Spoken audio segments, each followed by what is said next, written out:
What is up, Carbonation? Welcome into NBA DFS Live for Wednesday, February 26th. I'm your host, Ben Husser, joined by Justin Bales. Bales, we have pretty, like a nice 9 game slate tonight. I think this is going to be a pretty fun slate. There is a lot of injuries, and one that just kind of like came out that we don't really know about yet. So I'm going to get into that. But I do think this is going to be a fun slate. I've been doing pretty well for like the last week. I kind of got screwed. DraftKings was weird last night. There was like some weird ownerships, and I kind of got screwed. I ended up falling for the trap and playing Rozier and Malik Monk, and they were like 80% owned, but they just did nothing. But for the most part, for the last week, I've been doing pretty good. So I'm excited for this slate. I think this is a fun slate. So starting with injuries, Ben Simmons is still out. So the usual guys get the bump there. Embiid, obviously the biggest one. Tobias Harris, Josh Richardson, Al Horford to an extent, but he's just been so bad. Like I don't think you have to play him.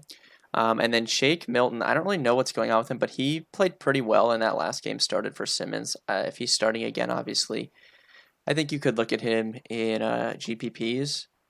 David said he had a big night last night, so congrats on that. I'm glad. Towns is still out, so Naz Reid has been the best of the bigs in my opinion. If he continues to start, I think that helps.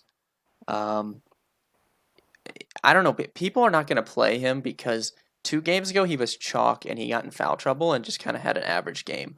And then last game, again, he did nothing for like the first half. I think he had like a point, like one fantasy point at halftime. And then he backdoored it in the fourth quarter. He got up to over 20, but no one's going to play him. So I'm going to keep playing him in tournaments. Russell is a nice winner for GPPs. He's going to take over the offense more. One of the big ones is Aldridge is out. So, I mean, Jakob Pertl is going to start. He's been really good when he started. He's been really good when Aldridge has been out this year. So it's going to be tough to avoid him. And then DeRozan gets a big 6% usage spike. Around 1.3 fantasy points per minute. It's going to be really hard not to play either of those guys. They're some of the best plays on the slate. Jaren Jackson and Brandon Clark are both out, so I don't really know how this game's going to go because we know that the Rockets like to play small. So just when you say Jaren Jackson and Brandon Clark are both out, like you would think that instantly helps Gorgie Dang. And I do think it helps him because he's going to have to play, but I don't know. I mean, if the Rockets go small, it's probably going to help Josh Jackson a lot as well, who I've kind of been on the last few slates. So I like Josh Jackson a lot. Kelly Oubre's out, so no one gets like a massive bump there, but I think, it's more shots for Booker and Rubio. Rubio's quietly been really, really good the past couple weeks. And he actually gets us if you look at the usage rates in terms of increases with Oubre off the floor, Rubio's slightly higher than Booker, but they're both good plays. Saric and like Cam Johnson, I think, could pick up some extra minutes, so we could look at them for cheap in tournaments. Kemba, I don't think is going to play, so the Celtics, like he's been out for so long, they've actually moved the Celtics prices up, so it's nothing like, there's no must plays, but Tatum's the big winner. Smart's going to start at point guard. Smart's actually put up over like 33 DraftKings points per game with Kemba out this season. So even with the price hike, I think Smart is in play. And then we have Jimmy Butler questionable. That's been the last couple of slates, so we kind of know like Dragic, Nunn, Jay Crowder. Those are like the big guys for me. And then the big one that just happened is Trae Young got moved down to questionable. So that would really change the slate up. John Collins would be like a really, really nice play for me. Like he has the highest per minute production with Trae off the floor. He's not too expensive, so I would really want to play him. People would flock to Teague, but I told Bales before we got in here that Teague is awful and I don't want to play him. But I guess I would have to consider it, at least in cash, if Trae was out. And then some of the other like the other supplemental guys on the Hawks, I think would get bumps as well. It's kind of an interesting situation. Like I told Bales that like it's not like the old days where if someone super cheap is like starting and you have to play them because I think everybody's mispriced to the point where like it's not like a must play, but it would be tough to avoid him. But I think Cam Reddish would be a guy that I would look at to get a big bump there, as well as maybe like Kevin Herter. But that pretty much does it for injuries. Bales, I'll let you start out here. So we'll start at point guard. That was a lot of injuries, so I'll let you go first. Yeah, I feel like kind of at point guard, like you have so many expensive guys that you're probably going to try to pay up because there's other places that you can just save that make more sense. But overall, I mean, there's Russell Westbrook and James Harden have both been playing well. Westbrook kind of dipped down a little bit when Harden took over, and he's now, 60 plus in like 4 straight. Trae Young, if he's healthy, outstanding tournament option. I don't like him that much against Orlando, especially with Luka being 100 cheaper against San Antonio. I really like that. I mean, you already talked about D'Angelo Russell. He just makes sense. And then you have guys that also play shooting guard that are predominantly shooting guards, but also point guard with like Devin Booker and Jimmy Butler. So we'll try to touch on them at shooting guard instead of here. For cheaper, Patrick Beverly looks like he's going to be back and should be playing minutes in the mid to high 20s at only 4K. I guess he's 3,900. It makes sense that you can take a shot on him. Mike Conley's only 5,000. He played limited minutes in his last game, but it was kind of a blowout. So I don't really see that being too much of an issue again tonight, where he scored 30 plus on a consistent basis prior to that. I would expect him to play 30 plus minutes again tonight and get back to it. So if you're going cheaper in cash, I would probably go Mike Conley at the moment. Then you have guys like D'Anthony Melton, who just come with a ton of upside for Memphis. And with the injuries, it wouldn't be overly shocking if they went with a small ball lineup to try to match Houston, and that would probably give Melton more playing time. So I don't really have any issues there. Outside of that, I mean, Dinwiddie and LeVert both against Washington. I have no problems there. And on the other end, Ish Smith can be used in tournaments against Brooklyn. But that's pretty much where I'm looking to go. I guess if you wanted to throw a dart on Marcus Smart, I don't really have any problems as long as Kemba's out. Yeah, obviously, so I think how I'm playing the slate as of now, at least like looking at it, a lot can change, with injuries. We're doing this pretty early, but I know that we're playing at least 2 guys from the Spurs. So I think if I'm going to spend up on someone, it would be Luka. Just you're getting that kind of correlation with him on the other side. And he's what? He's like 200 more than Westbrook. I'm pretty sure that it's like a $200 difference. His numbers are so much better than Westbrook, like in terms of fantasy, like per minutes. He doesn't have to split usage with someone like James Harden. So there's just no way I would pick Westbrook over him for cash. For tournaments, you can certainly play Westbrook. I have no problems with that. But Luka's probably the top guy for me. I like Booker a lot, who you mentioned is shooting guard as well. Conley, I think, makes sense in the mid tier. I'm kind of torn on it though because Smart is a really good defender, so I'm not sure on him. But the price is still good, so I definitely would have him in my pool at least. And then Dragic and Nunn both, if Butler's out, are going to make my pool, but we're going to have to wait and see on that. It's kind of a weird dynamic because Dragic's much better per minute wise with Butler off the floor, but Nunn is going to start. So I think either are in play if he's out. For tournaments, Russ, like I said, Trae if he's in for sure. Honestly, DeJounte Murray, I think it's interesting in tournaments because I don't see anybody playing him. Everyone's going to be focused on DeRozan.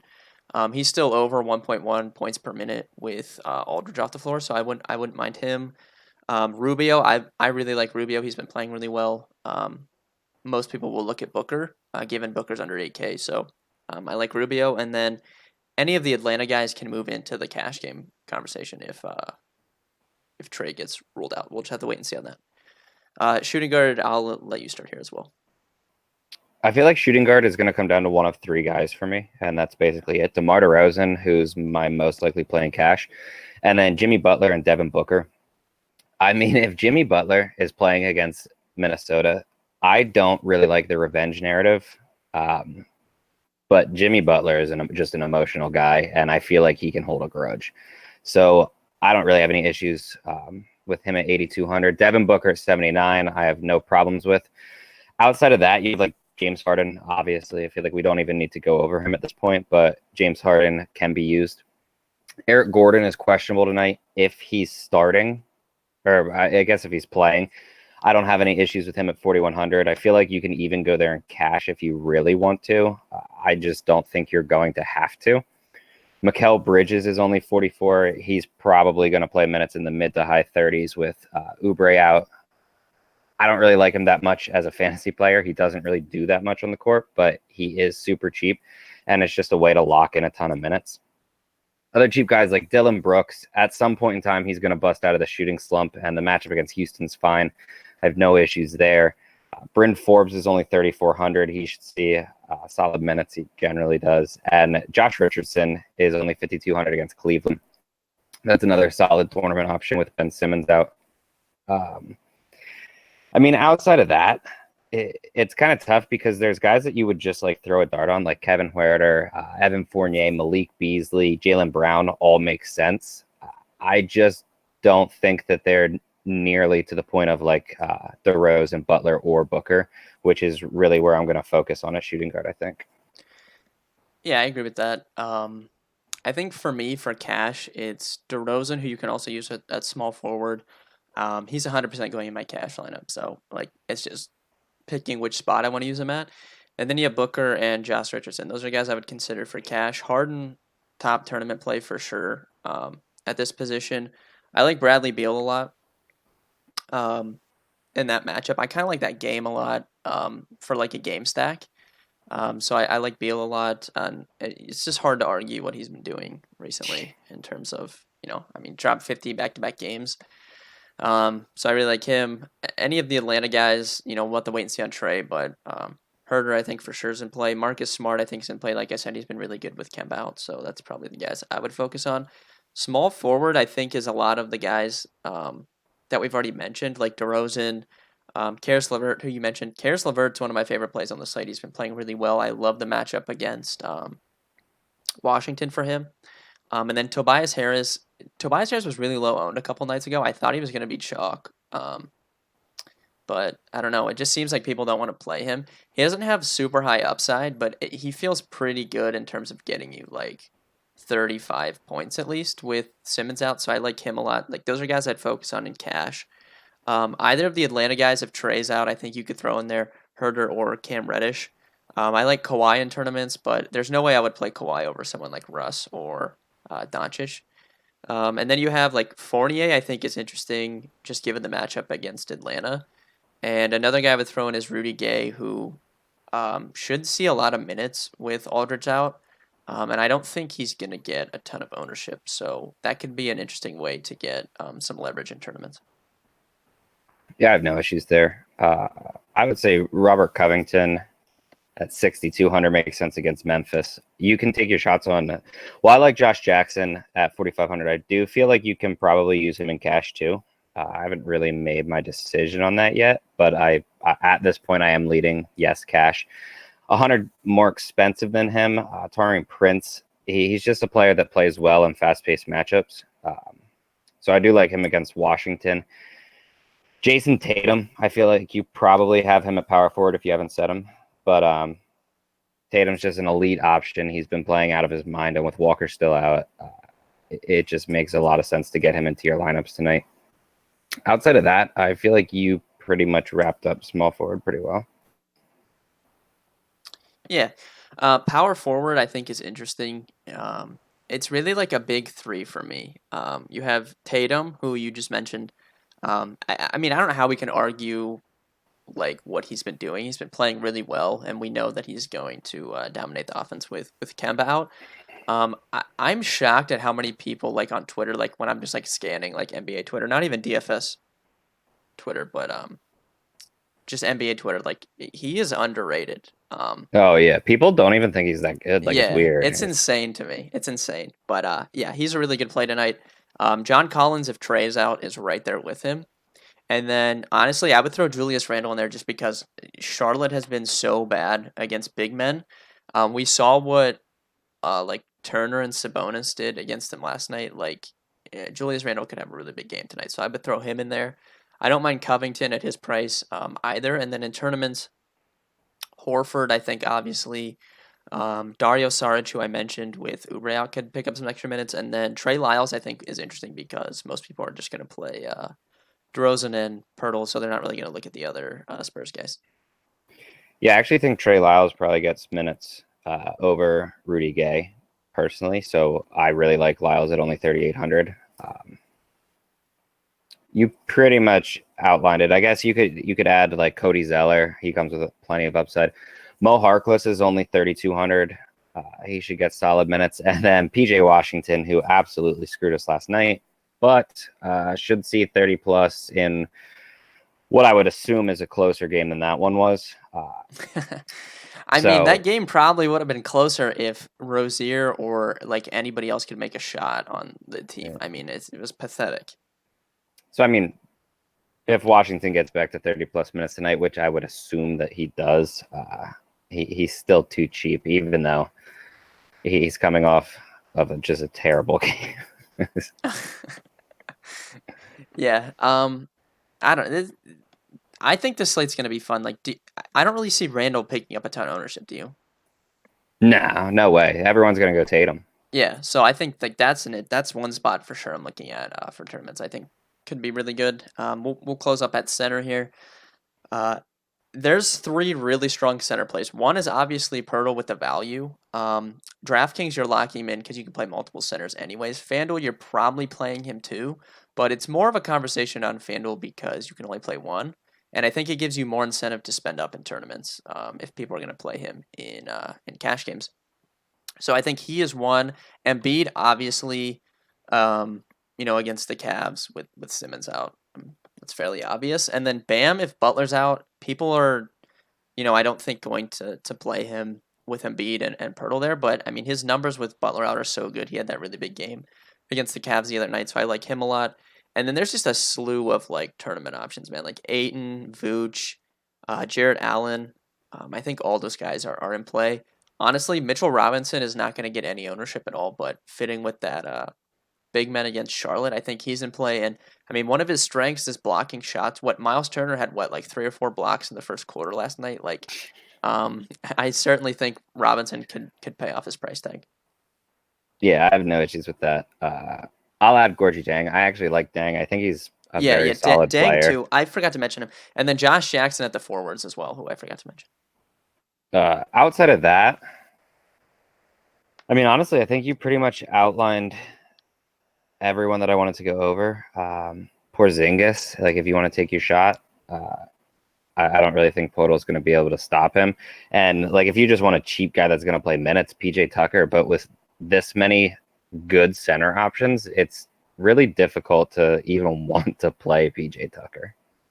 Yeah, honestly, I was gonna mention him. I think Tucker's certainly in play on this slate, especially for his price on DK. Sleeper center for FanDuel for tournaments. Well, I Gorgie mean, Jang. yeah, I mean, you have to figure that Dang is like. So if I looked at the slate last night, I was kind of assuming Dang would be chalk, right? Because um, we knew He's Clark super and cheap on yeah, FanDuel. he's really cheap, and we knew Clark and Jeremy were gonna be out. But now that everyone's playing Pirtle, like no one's gonna be playing Dang. So I definitely think Dang could be used in that. And then Mitchell Robinson I would throw in there as well because I just don't see him getting much ownership. Do I look at field goal percentage from a team perspective? Yeah, I do certainly. It's hard, like certain things like that, like you can weigh. You just have to find a nice balance. Like it's more of a combination of things. Like a lot of times people ask me about like individual matchups, and like at this point it's hard like to weigh individual matchups in NBA because it's such a positionless game. But there are instances where guys are going to be on certain guys. Like you would just like Smart's going to be on Conley, right? For the most part tonight, you would assume. So like that you can weigh, or like we have a large sample of like Kawhi guarding Harden when they play. So like certain things are going to happen, but I don't know. You just have to find a nice mix. But yeah, you certainly can use it, Garrett. That about does it. As always, be sure to check out all of our free content, dfscover.com. If you're interested in Bales and I's core plays, you can pick a membership up for that under the products tab. If you're interested in our content package, it's still $10 a month. That's one of the best deals in DFS. You get access to our player pools, um, the game theory article, final thoughts cheat sheet, and our core fours. So be sure to go check that out. We're going to add some more stuff in there for baseball, I think, as well, with that coming up. And with that being said, we'll see you guys on the next stream. Thank you guys for watching.